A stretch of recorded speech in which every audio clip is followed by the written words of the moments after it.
నమస్తే, welcome to Sakshi business. నేను షాహిదా. దేశంలోని కోట్ల మంది ప్రైవేట్ సంఘటిత రంగ ఉద్యోగులకు మోడీ ప్రభుత్వం అత్యంత తీపి కబురు అందించింది. ఉద్యోగుల భవిష్య నిధి సంస్థ ఈపీఎఫ్ఓ కింద తప్పనిసరి పీఎఫ్ కవరేజ్ కోసం నిర్దేశించిన వేతన పరిమితిని నెలకు 15,000 నుంచి ఏకంగా 25,000 వరకు పెంచే ప్రతిపాదనకు కేంద్ర ఆర్థిక మంత్రిత్వ శాఖ ఆమోదం తెలిపింది.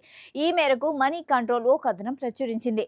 దీనివల్ల లక్షలాది మంది అదనపు ఉద్యోగులు ఈపీఎఫ్ఓ సామాజిక భద్రతా పథకాల పరిధిలోకి రానుండడమే కాకుండా ఉద్యోగుల పదవీ విరమణ నిధి మరింత పెరగనుంది. దశాబ్ద కాలంగా రిటైర్మెంట్ ఫండ్ కవరేజీ వేతన పరిమితిని పెంచలేదు. చివరిసారిగా 2014లో పీఎఫ్ వేజ్ సీలింగ్ ను 6,500 నుంచి 15,000కు పెంచారు. తాజాగా ఈ వేతన పరిమితిని కేంద్ర ఆర్థిక మంత్రిత్వ శాఖ 15,000 నుంచి 25,000కు పెంచినట్లు ప్రభుత్వ వర్గాలను అడ్రస్ చేస్తూ మనీ కంట్రోల్ కథనం పేర్కొంది. ఈ పరిమితి ఒకసారి అమల్లోకి వస్తే లక్షల మంది ఉద్యోగులు అదనంగా తప్పనిసరి ప్రావిడెంట్ ఫండ్, పెన్షన్ కవరేజీ పరిధిలోకి వస్తారు. అయితే ఈ ప్రతిపాదనకు కేంద్ర మంత్రిత్వ వర్గం ఆమోదం తెలిపిన తర్వాత ఏ తేదీ నుంచి అమలు చేస్తారు అనే విషయంపై క్లారిటీ రానుంది.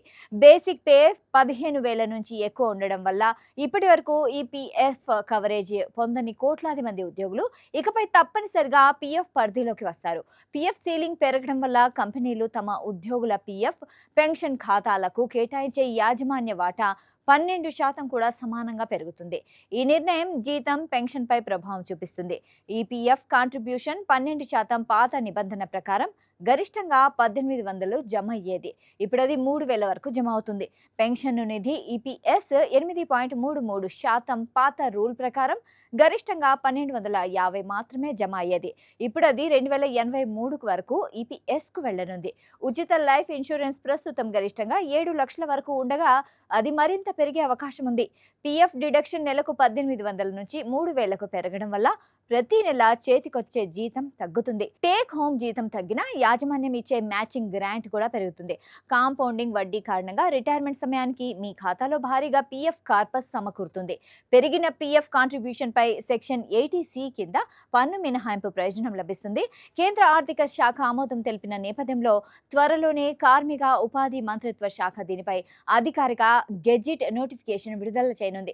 ప్రైవేట్ ఉద్యోగుల భవిష్యత్తు, సామాజిక భద్రతకు ఇది అత్యంత కీలకమైన నిర్ణయం. సాక్షి టీవీ ప్రసారాలను నిలిపివేయటం చట్టరీత్యా నేరం. సాక్షి టీవీ ప్రసారాల కోసం మీ స్థానిక కేబుల్ ఆపరేటర్ను వెంటనే సంప్రదించండి.